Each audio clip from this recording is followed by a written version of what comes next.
오늘 가정의 달 시리즈 마지막인데 오늘 말씀 제목은 주님의 울타리 가정입니다. 주님의 울타리 가정. 우리 가정들도 보면 몇 대에 걸쳐서 이렇게 있어요. 여러분들이 눈으로 확인했던 할아버지, 아버지 또는 증주, 고조 어디까지 보셨어요? 보통은 할아버지, 할머니 아니면 조금 더 오래 사신 분이 계셨다면 증조 할머니, 증조 할아버지까지 보신 분도 있을 거예요. 저도 증조 할머니까지 결혼을 하고서 아이들한테는 그렇게 증조 할머니까지 보는 그런 몇 대인 거죠. 그럼 증조 할아버지 할머니 또 저 때 그 다음에 아이들 4대죠. 4대. 4대면 몇 년이나 걸리는 걸까요? 굉장히 오래 걸리죠.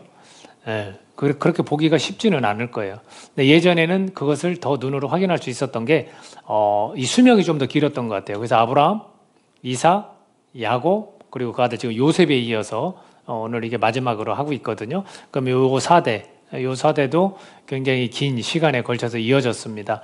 하나님의 축복은 이렇게 대를 이어서 좀 이어가고요. 본인이 눈으로 확인을 못했어도 그 자녀 이어서까지 하나님의 복이 이루어지고 있음을 우리가 확인할 수 있어요. 오늘 보는 이 요셉의 아버지는 누굽니까? 야곱이죠. 야곱의 형제는 누구였어요? 에서였죠. 근데 재미난 게 에서와 야곱이 둘 다 하나님 복을 받았어요. 그래서 재산이 다 많았어요. 그래서 야곱이 어떤 이렇게 양떼를, 소떼를 미리 보내서 화해를 하기 전에 미리 보냈을 때 에서는 이런 거 뭐냐? 이거 다 필요 없다. 나는 충분하다. 이렇게 이야기할 정도로 에서도 아내도 많이 얻고 자녀도 많이 해놨고 재산도 풍부했어요. 그리고 야곱도 마찬가지죠. 아내도 많이 얻고 자녀도 많이 낳고 재산도 풍부해졌어요. 그렇다면 무슨 차이점이 있을까요? 하나님이 축복해 주신다는 그 축복을 양쪽이 다 받았는데 무슨 차이점이 있을까요? 이것은 에서에 관한 이야기는 기록이 하나님이 개입하고 하나님이 함께 하시는 기록이 없어요. 그냥 누구랑 결혼했고 누구 자녀 낳고 누구의 족속이 조상이 됐고 이런. 그래서 나중에는 에돔 족속의 조상이 됐다 해서는 뭐 이런 정도지 하나님이 어떻게 개입하시고 하나님이 어떻게 관계를 맺고 이런 거는 없어요. 근데 야곱은 뭐 실수도 하고 잘못도 했지만 하나님과의 그 관계, 하나님이 이렇게도 축복했다 이런 결과가 하나님과 깊이 연관되어 있다라는 거죠. 그러니까 여러분들도 신앙으로 살면서 이게 우리에게 얼마나 중요한지 몰라요. 누군가는 그냥 이 세상이 전부인 것처럼 살아가서 이 세상에서 내가 축복을 받았다 이렇게 말하는 사람이 있는가 하면 이 세상이 좀 버겁고 힘들고 아픔도 있었지만 하나님 함께 하시니까 행복하고 기쁘고 좋았다. 이런 게 다른 거예요. 그래서 결론이 뭐냐면 기록이 되었다는 거예요. 야곱의 이야기는 기록이 되었다는 거예요. 우리도 마찬가지예요. 우리가 하나님을 섬기면서 하나님의 자녀로서 살아가면서 우리는 기록이 돼요. 어디에 기록이 됩니까? 생명책에 기록이 되는 거예요. 다시 말하면 하나님이 역사를 주관하시는데 그 역사 가운데 우리는 하나님과 동역을 한다는 거예요. 함께 한다는 거예요. 그게 굉장히 중요한 거죠. 이 역사의 주관자가 누구예요? 처음과 끝이 하나님이에요. 예수님이 처음이요 나중입니다. 그 가운데 우리는 어느 한 시점에서 살아가고 있는 거예요. 근데 하나님 없이 살아가는 것과 하나님 이시 살아가는 게 큰 차이가 있다는 거죠. 그래서 우리의 인생은 세 가지로 좀 나눠요. 뭐라고 하냐면 1생, 2생, 3생 이렇게 나눠요. 좀 생소할 수 있는데 1생은 어느 시기일까요? 우리가 정할 수 없지만 어머니 뱃속에서 있을 때 1생이라고 그렇게 봅니다. 몇 개월이요? 10개월. 아무것도 모르고 정말로 작은 씨앗 하나가 이렇게 사람으로서 우리의 신체적인 조건을 갖추면서 이렇게 깐나라이로 커가죠. 태어날 때 보면 정말 오묘합니다. 막 눈물을 흘려요. 자녀를 딱 태어난 그 순간 보면. 그게 1생이에요. 그때 뭘 알겠습니까? 아무것도 모르죠. 그죠? 그 다음에 2생이 있습니다. 우리가 2생이라고 표현할 때 2생의 자랑을 하지 마라 이런 표현을 쓰잖아요. 2생은 내가 태어났을 때부터 내가 이 땅에서의 삶을 마무리할 때까지. 2생. 그거는 정해졌을까요? 아니요. 누구는 80, 누구는 50, 누구는 10. 이거는 정해지지 않았어요. 이게 2생이에요. 3생이 있습니다. 3생은 뭘까요? 우리가 부활해서 심판을 받고 영원한 생명을 얻어서 살아가느냐 아니면 이 뜨거운 그 지옥 불같은 불구덩이 속으로 들어가느냐 그게 3생이에요. 우리는 그걸 믿죠. 그래서 그걸 소망하면서 살아가죠. 근데 중요한 건 뭐냐면 이 2생 가운데서도 우리가 천국을 맛볼 수 있다는 거예요. 그래서 그 인생 가운데 천국이 임했다고 예수님께서 말씀하신 부분이 있어요.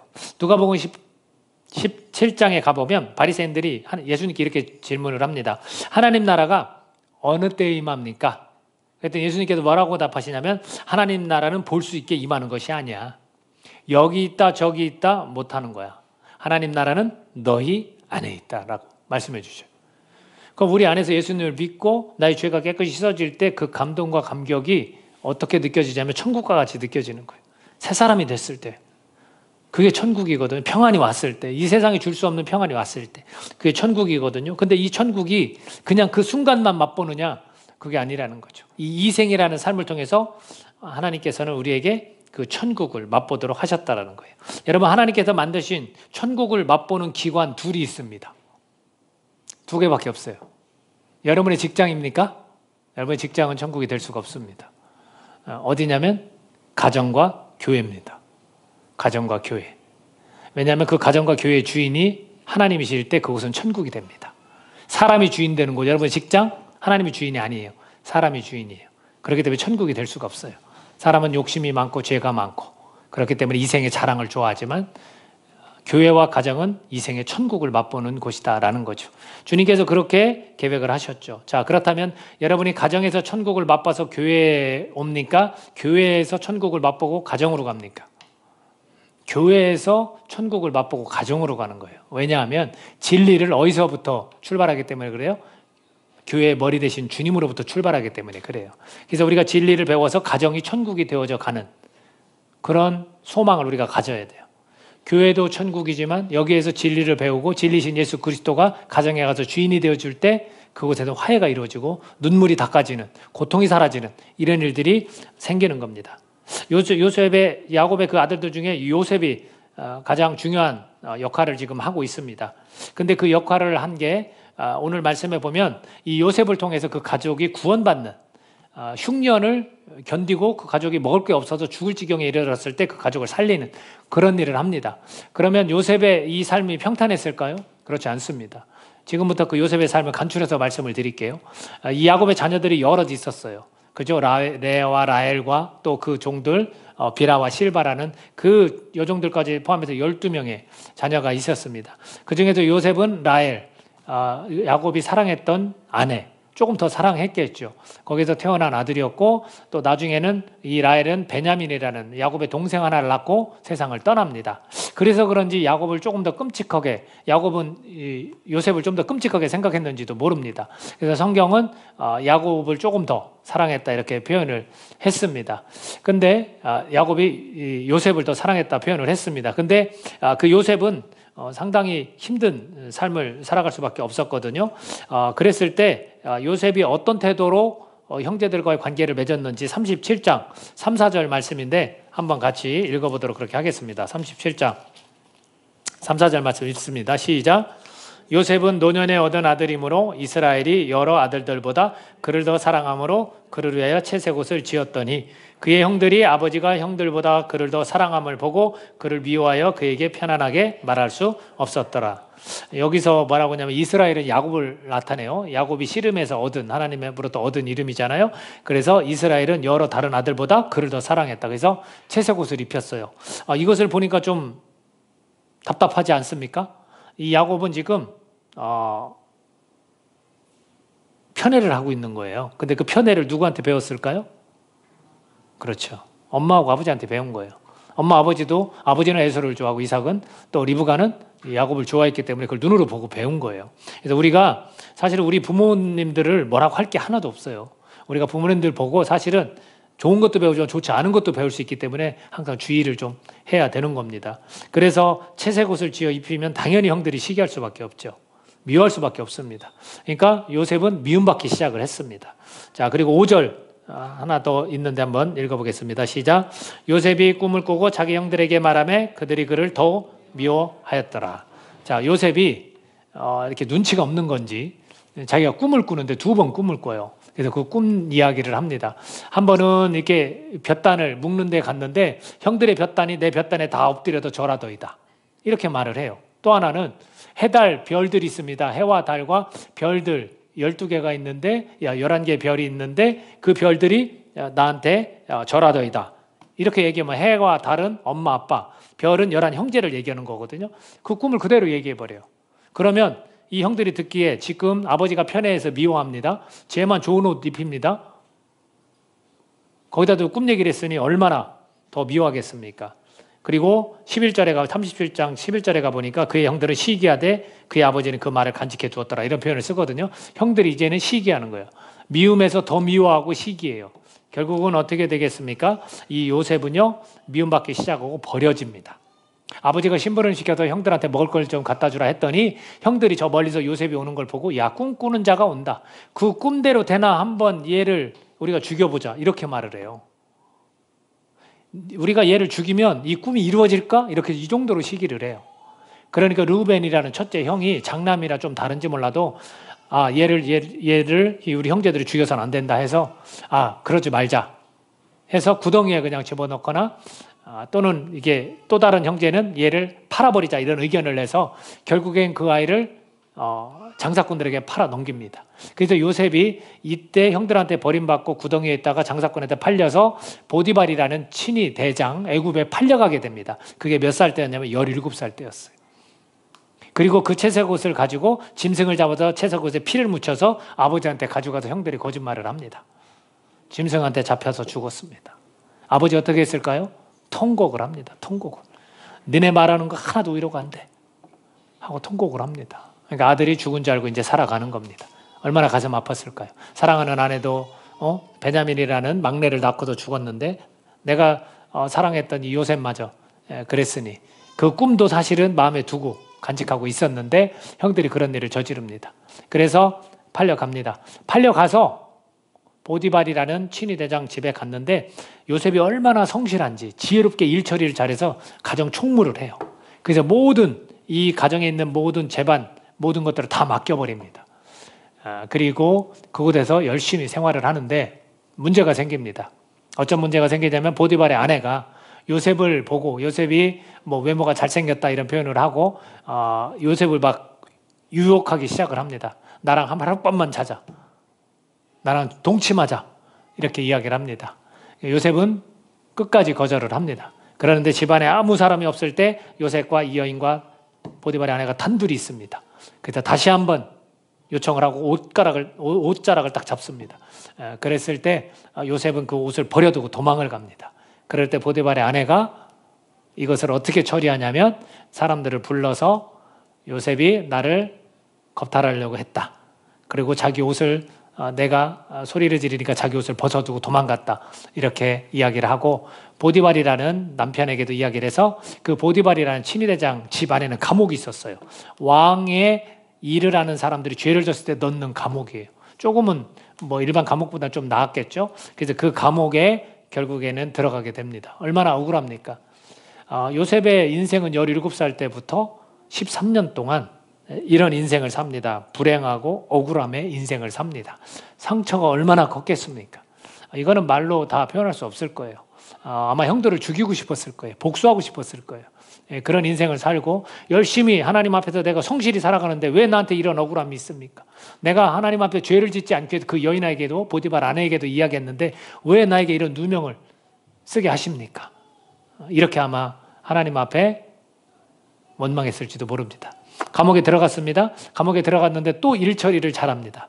하나님은 은혜를 주셨다고 그렇게 표현을 하거든요. 보디발의 집에 있을 때도 하나님께서 형통하게 했다라는 말씀이 있고요. 감옥에 들어가서도 역시 하나님이 함께 하셨다 이런 표현을 씁니다. 그래서 간수장이 모든 죄수들을 요셉에게 맡깁니다. 그래서 요셉이 쉽게 말해서 상담까지도 가능한 위치가 됩니다.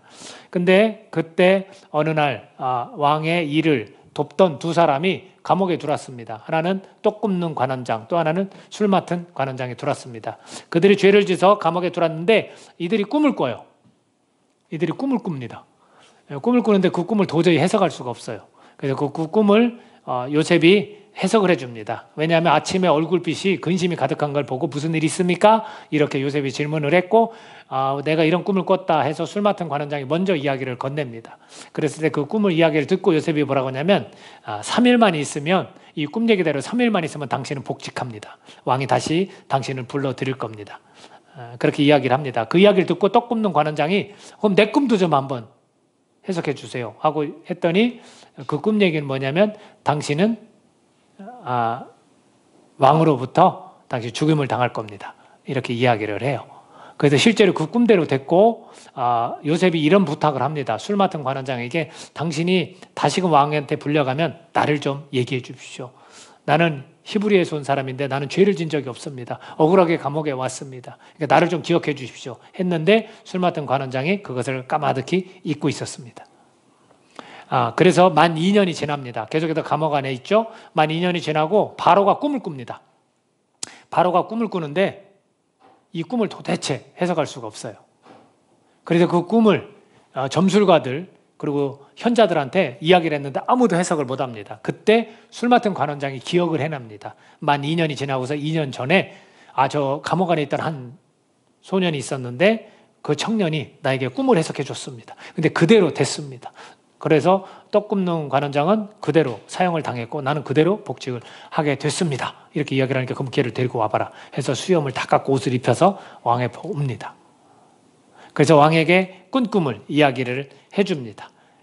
그 꿈을 해석을 해주는데 그 꿈은 뭐냐면 살찐 소가 있었는데 그 살찐 소와 그 다음에 아주 깡마른 소가 나타나서 그 살찐 소들을 다 잡아먹는 그런 꿈입니다. 그리고 7회라는 7이라는 그런 숫자를 이야기를 해줍니다. 그리고 또 하나의 그런 꿈도 동일한 내용의 꿈이다라는 것을 듣습니다. 그리고 나서 말해주죠. 그 꿈의 내용은 하나님께서 2번 꾸게 하신 것은 확실하게 당신에게 이 일이 반드시 일어난다는 걸 알려주시는 겁니다. 그리고 7회는 풍년이 될 겁니다. 그리고 7회가 지나면 흉년이 될 겁니다. 근데 그 흉년이 너무나 크기 때문에 아마도 이 모든 이 애굽의 백성들이 굶주리고 힘들게 될 겁니다. 그렇기 때문에 이 흉년을 잘 준비하고 물건을 대비해서 7년을 버텨야 됩니다. 지혜로운 사람들을 택해서 이 일을 하도록 하십시오 라고 딱 이야기를 합니다. 바로가 감동을 받죠. 신하들도 놀랍니다.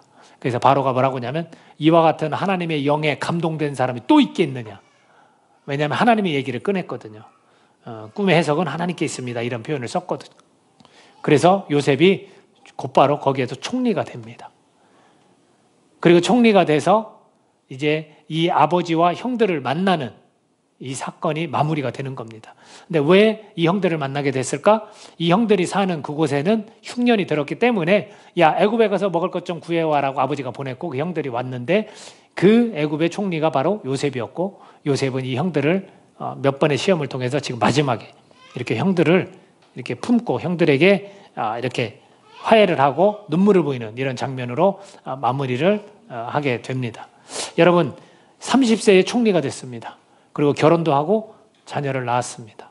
자, 이런 일들을 겪는데 그가 얼마나 어려운 일을 겪었는지를 보여주는 대목이 있습니다. 41장 51, 52절 보면 그들 자녀들의 이름을 통해서 그 인생이 얼마나 어려웠던지를 표현한 게 있습니다. 자, 읽어보겠습니다. 41장 51, 52입니다. 자, 같이 읽습니다. 시작. 요셉이 그의 장남의 이름을 므낫세라 했으니 하나님이 내게 내 모든 고난과 내 아버지의 온 집 일을 잊어버리게 하셨다 하며 차남의 이름을 에브라임이라 했으니 하나님이 나를 내가 수고한 땅에서 번성하게 하셨다 함이었더라. 아멘. 얼마나 힘들었을까요? 자녀 이름을 가지고 이야기를 하는 거예요. 이 고난 가운데 있었던 일들을 하나님이 잊어버리게 하셨다. 이 고통과 이 상처를 하나님이 다 잊게 하셨다. 아버지 집의 일을 얼마나 힘들었으면 이렇게 이야기를 하겠습니까? 그래서 잊어버림이란 뜻을 가진 므낫세 이름을 이렇게 짓고요. 또 그 다음에는 하나님께서 나의 수고, 내가 성실하게 어느 집에서든지 어디에 있든지 억울한 가운데 누명쓴 가운데도 성실하게 살았던 것을 하나님이 기억해 주셨다. 그래서 나에게 번성하게 하셨다 해서 에브라임이라고 그렇게 자녀들 이름을 짓습니다. 훗날 12지파 중에 이 요셉의 이름이 올라가는 게 아니라 에브라임과 므낫세의 이름이 올라가게 됩니다. 열매를 풍성하게 맺었다라고 해서 에브라임이란 이름을 그렇게 짓게 되었습니다. 자, 이렇게 하고 나서 오늘 형들을 만나는데 오늘 본문 내용을 보니까 이 정을 막 억제하지 못하는 거예요. 만약 미워했다면, 죽이고 싶었다면 이런 정이 나올까요? 안 나오죠. 본인인지도 모르고 애굽의 총리이기 때문에 단번에 이 형제들을 죽일 수 있었어요. 그러면 속이 시원했을까요, 여러분? 여러분이 억울한 일을 겪었을 때 나에게 상처를 준 사람을 만약에 말로라도 죽였어요. 여러분 실제로 죽이면 이 속이 후련하고 정말 이 속이 이 모든 상처가 다 씻어질까요? 복수는 이렇게 하는 게 아닙니다. 그죠? 그거는 천국이 아닙니다. 지옥이나 마찬가지예요. 그러면 어떻게 했어야 되냐면 지금 요셉처럼 이 형들을 용서하고 이 형들을 품는 것이 진짜 천국이라고 저는 그렇게 생각을 합니다. 요셉은 아마 천국을 경험했던 것 같습니다. 자, 오늘 본문 내용을 한번 읽어보겠습니다. 14, 15절 같이 읽습니다. 자, 14, 15절 시작. 자기 아우 베냐민의 목을 안고 우니 베냐민도 요셉의 목을 안고 우니라. 요셉이 또 형들과 입맞춤이 안고 우니 형들이 그제서야 요셉과 말하니라. 아멘. 여러분 이 운다는 이 장면, 이게 이 지금 요셉의 이 사연을 다 들으니 이게 얼마나 감동적인 장면인지 여러분 상상이 되시죠? 자기 하나밖에 없는 동생 막 목 안고 끌어안고 울어요. 또 형들 자기를 구덩이에 버리고 자기를 돈 주고 팔아버린 형들을 다 끌어안고 울어요. 와, 그 상처와 그 불행, 그 누명, 이 모든 것들이 다 지금 씻어지는 거예요. 이거 누가 이 눈물을 통해서 이 눈물을 누가 닦아주시는 겁니까? 주님이 닦아주시는 거예요. 주님이 닦아주시는 거예요. 요셉이 정말로 이 순간 천국이 아니었겠습니까? 이것이 진정으로 우리가 이 생 가운데, 이 땅 가운데 우리가 이 가정을 꾸리고 살면서 이런 천국을 주님께서는 계획하고 계시고 수많은 일들을 통해서 이런 자리까지 주님은 인도하신다라고 저는 믿습니다. 그러면 요셉이 이 힘들고 어려운 과정들을 어떻게 버텼을 것 같습니까? 부하가 치밀고 화가 나는데 도대체 이것을 원망하고 그랬을 건데 어떻게 버텼을까요? 그에게는 어떤 자세가 있습니다. 아주 귀한 자세가 있는데 그 자세를 엿볼 수 있는 것이 우리 40장 8절 한번 같이 보겠습니다. 40장 8절. 자, 시작. 그들이 그에게 이르되 우리가 꿈을 꾸었으나 이를 해석할 자가 없도다. 요셉이 그들에게 이르되 해석은 하나님께 있지 아니하니까 청하건대 내게 이르소서. 술 맡은 관원장과 떡 굽는 관원장에게 꿈에 관해서 이야기할 때 해석은 누구에게 있다고 그랬어요? 하나님께 있다고 그랬어요. 이 요셉은요, 겸손함이 좀 있었던 것 같아요. 자기에게 재능도 있고 자기에게 그런 능력도 있는데도 불구하고 다 누구로부터? 하나님으로부터 시작된다라는 표현을 쓰는 겁니다. 이 곳뿐만이 아닙니다. 41장 16절에서도 마찬가지거든요. 한 번 더 읽겠습니다. 자, 시작. 요셉이 바로에게 대답하여 이르되 내가 아니라 하나님께서 바로에게 편안한 대답을 하시리이다. 뭐라고 얘기했냐면 바로가 너는 능히 꿈을 푼다 하더라. 근데 그 말을 듣고 뭐라고 하냐면 아닙니다. 제가 하는 게 아닙니다. 하나님께서 하시는 겁니다. 우리가 재능이 있고 또 어떤 능력이 있을 때 다 하나님이 주셨습니다. 하나님이 하시는 거지 제가 하는 게 아닙니다라는 그런 겸손한 그런 마음이 좀 있기를 간절히 바랍니다. 요셉은 그런 마음이 있었어요. 하나님을 높이는 거죠.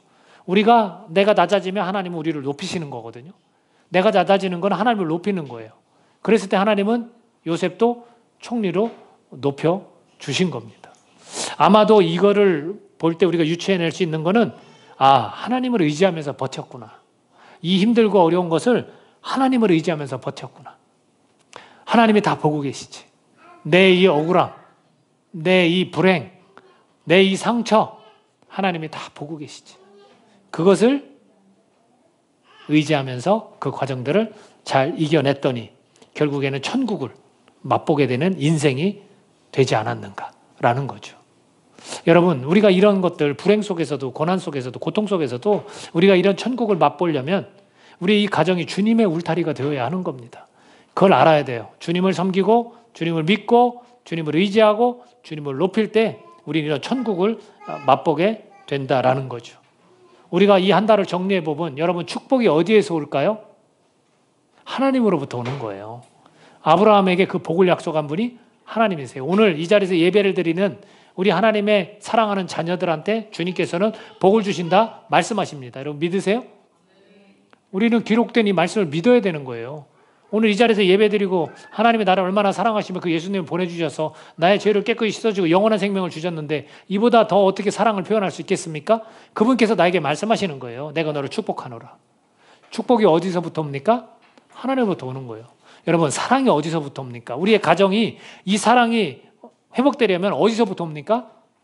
하나님으로부터 오는 거죠. 하나님께 그 사랑을 보이셨으니 우리가 그 사랑을 받아서 가정에 가서 그 사랑으로 서로 사랑하는 거예요. 그 사랑이 없다면 우리 사랑이 온전합니까? 그렇지 않아요. 그렇지 않아요. 그러면 기쁨은 어디에서부터 옵니까? 기쁨의 울타리 가정이라고 했는데 이 기쁨은 또 어디에서부터 옵니까? 하나님으로부터 오는 거예요. 하나님으로부터. 이 세상이 주는 기쁨이 전부가 아니잖아요. 하나님이 주는 기쁨은 우리가 다 말로 표현할 수 없는 거죠. 그 가정에 화해가 있었죠. 에서와 야곱이 그런 화해를 경험했죠. 얼마나 기뻤을까요, 그 순간? 여러분, 이와 같이 우리의 가정이 주님이 주인이 되어 주셔야 되는 겁니다. 주님으로부터 공급되는 천국의 맛이라는 거죠. 천국의 삶이라는 겁니다. 우리가 그것을 꼭 기억하면서 살아가야 되는 겁니다. 여러분, 가족을 구원하는 요셉이에요. 근데 그 고통의 그 해석이 다릅니다. 요셉은 이 고통의 해석의 정석을 보여주는 거예요. 이보다 더한 고통 혹시 이 자리에서 이 요셉보다 더한 고통 받으신 분이 있습니까? 드물 거예요. 그러나 그 고통을 어떻게 해석했습니까? 그 해석한 부분을 우리가 읽도록 하겠습니다. 오늘 본문 말씀 45장 5절 말씀 먼저 같이 읽겠습니다. 5절. 자, 시작. 당신들이 나를 이곳에 팔았다고 해서 근심하지 마소서, 한탄하지 마소서. 하나님이 생명을 구원하시려고 나를 당신들보다 먼저 보내셨나이다. 그 자기가 버림받은 상처 누가 그 일을 했다고 그래요? 형들이 했습니까? 아니라는 거예요. 하나님이 하셨다는 거예요. 다만 형들을 통해서 하나님이 하신 것뿐이다. 나는 하나님이 하셨다고 믿는다. 이렇게 표현을 합니다. 여러분 7절입니다. 같이 또 읽어보겠습니다. 본문 시작. 하나님이 큰 구원으로 당신들의 생명을 보존하고 당신들의 후손을 세상에 두시려고 나를 당신들보다 먼저 보내셨나이다. 하나님의 계획이라는 거예요. 자기가 이런 13년 동안 이런 고통과 어려움을 겪었던 것이 하나님의 계획이라는 거예요. 어떻게 우리는 원망부터 하는데 불평불만으로 하나님한테 대들고 하나님의 뜻을 오히려 어기고 불순종하고 이러는데 요셉은 오히려 이것을 하나님의 계획이라고 표현합니까? 8절입니다. 또 읽습니다. 시작. 그런즉 나를 이리로 보내니는 당신들이 아니요 하나님이시라. 하나님이 나를 바로에게 아버지로 삼으시고 그 온 집의 주로 삼으시며 애굽 온 땅의 통치자로 삼으셨나이다. 아멘. 이 요셉의 관점이 얼마나 다른지, 이 고통의 해석을 얼마나 다르게 하는지 모릅니다. 여러분 지금 힘든 과정을 걷고 계시죠? 그렇다면 그걸 어떻게 해석하실 것입니까? 하나님은 이런 계획을 가지고 계시고 우리의 가족들을 구원하시기 위해서 나를 이렇게 힘든 과정을 통해서 나중에는 바로의 모든 것들을 다 통치하고 다스리도록 주인으로 삼아주셨다라는 거죠. 이 하나님 나라 관점이 우리에게도 오늘 필요한 겁니다. 모든 삶의 이런 모든 부분들을 해석할 때 하나님 나라 관점으로 여러분들 해석하실 수 있기를 간절히 바랍니다. 하나님이 늘 우리와 함께 하십니다. 살아계신 주님께서 늘 우리와 함께 하시기 때문에 우리에겐 근심 걱정이 사실은 없어야 되는 게 맞습니다. 근심할 필요 뭐 있습니까? 주님이 다 아시고 주님의 계획인데 주님이 뜻하신 대로 우리를 이끌어가고 우리를 축복하시는데 우리에게 기쁨을 주시고 우리에게 사랑을 주시고 우리 가정의 주인이 되어주시는데 우리가 무슨 걱정과 무슨 염려를 할 수 있겠습니까? 지금 힘든 과정 가운데 하나님 나라 관점으로 본다면 그것 또한 하나님의 계획이고 하나님께서 반드시 그 가운데 축복해 주심을 우리가 믿어야 합니다. 내가 겪은 아픔도 어떻게 해석하느냐에 따라서 굉장히 달라집니다. 축복으로 이어지느냐 저주로 가느냐 이것은 굉장히 달라집니다. 여러분 힘들고 어려운 과정이 통해서 내가 사랑과 기쁨과 그 풍성함을 누리는 가정이 되느냐 아니면 좌절과 무기력과 팔자라고 여기면서 그것을 저주로 받아들이는가 이거는 굉장히 큰 차이가 있는 것 같습니다.